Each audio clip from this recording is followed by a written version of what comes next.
মুক্তিযোদ্ধার তুলির আঁচড়ে উঠে আসে আমাদের সেই মহান মুক্তিযুদ্ধের ইতিহাস। গ্রহণ করেছিল তাদের আত্মত্যাগ,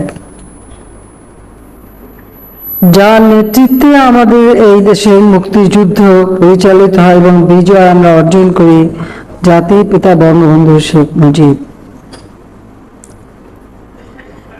তার তুলির আঁচড়ই কথা বলে। তুলি থেকে যেন মনে হয় অনেক গল্প, অনেক কথা বলার থেকেও এই তুলির আঁচড়ে যে ফুটে ওঠা আমাদের মুক্তিযুদ্ধের ইতিহাস, যে ইতিহাস এক সময় ৭৫-এ ১৫ই আগস্টের পর সম্পূর্ণ বিকৃত করা হয়েছিল।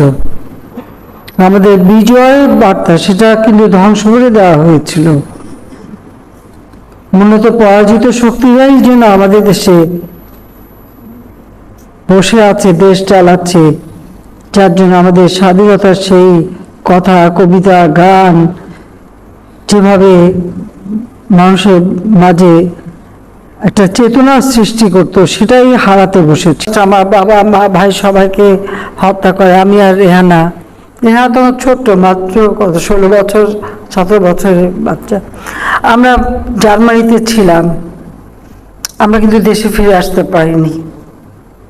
কারণ তখন যারা ক্ষমতা দখল করেছিল আশ্রয়ে ছিলাম, রিফিউজি হিসেবেই থাকতে হয়।